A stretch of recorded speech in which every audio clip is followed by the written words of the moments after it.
On the bass guitar.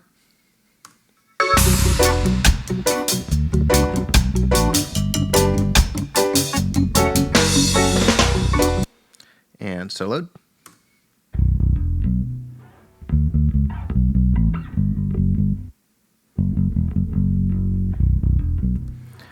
All right, and here we are. We're going to fire it up without plugins. You'll see I actually didn't use a ton of EQ on here. We just sort of let it be a little more natural. Let's mute this and let's bypass these plugins and show you what we were at originally.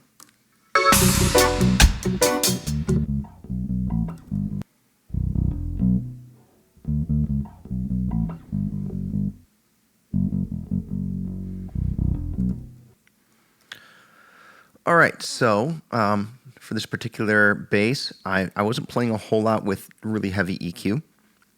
The first thing I fired on there was this Lindell Audio sort of Neve clone, and this would have been an experiment. I did a, let's turn that off.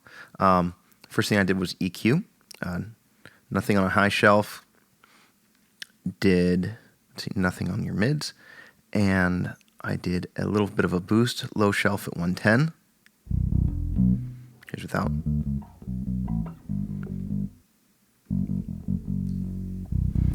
And then I did a low pass filter at 8K. So turn that off.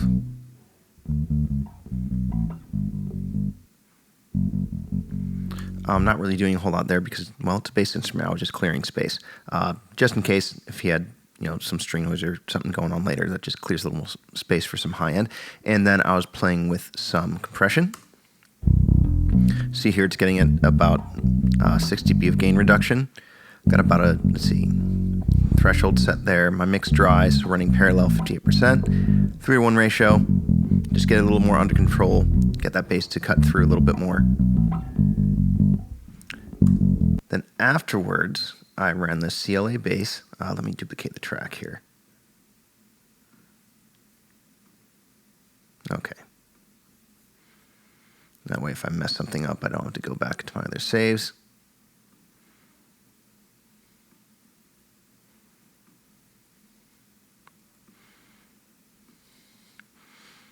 Okay, after that, I got the CLA. I don't use it, like when I fire this thing up, it's a very useful tool. I don't use all the settings on it. Typically, I'll play with the bass end. I mean, yeah. I typically am always running separate compression. Unless I'm really need some sub stuff going on, I won't play with this and the subs. But I will typically play with the distortion, just treble and bass. And here's what I ended up with that. Mute those. Okay, so first on the lower, I just added 1.8 dB of gain on the low end. So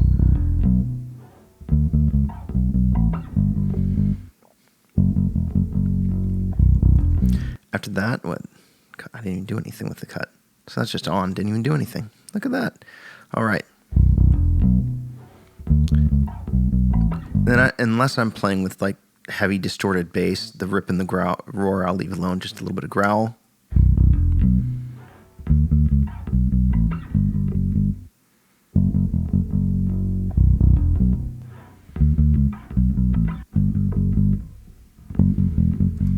That's all there is to that.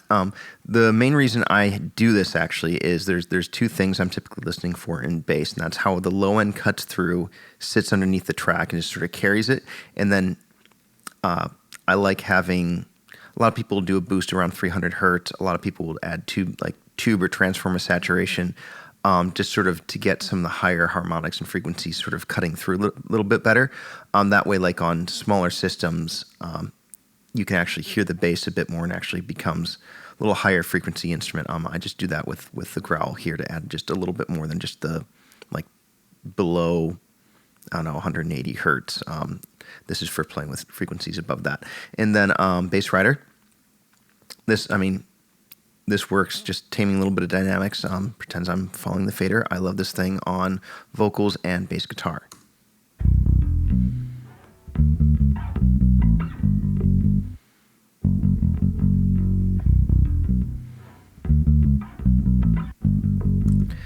And that just sort of, levels all that out. All right, one thing I'm going to talk about that I don't do or haven't really covered yet, and that's comping.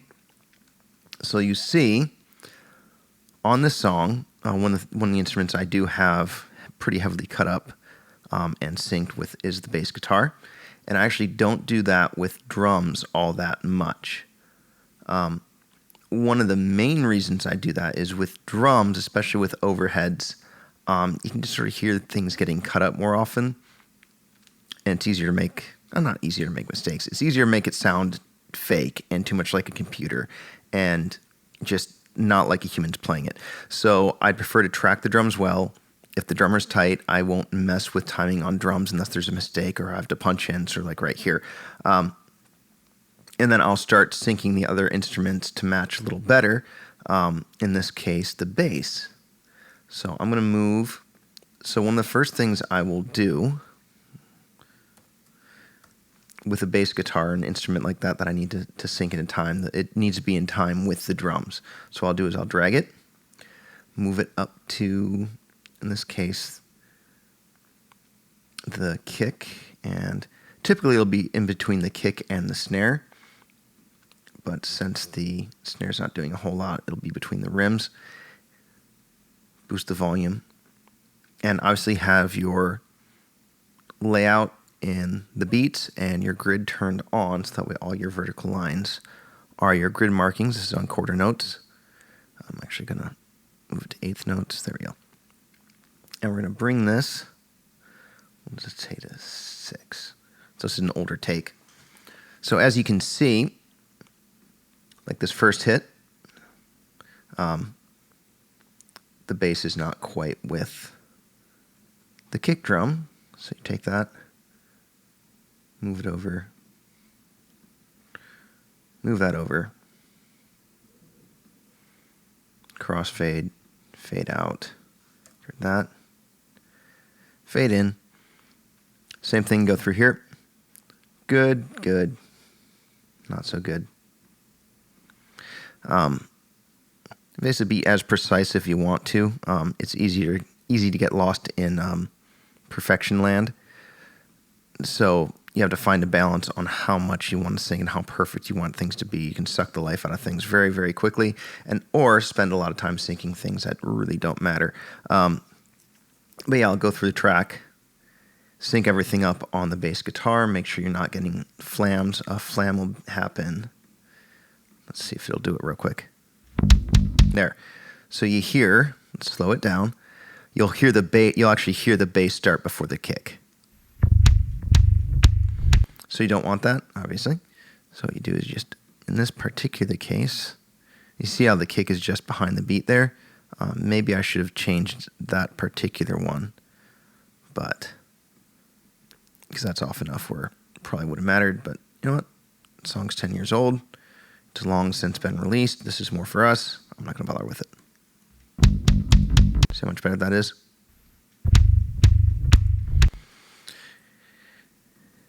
And you want to do that with your bass tracks. I also, in this particular song, I also did it quite a bit with, let's see, my keys, a little bit with guitar, and let's see, obviously vocals, that's another story. But anyway, that's bass. Have more to come, I'm sure. Next up will be some of the B3 keys, guitars, just rolling right along. Hope you enjoy.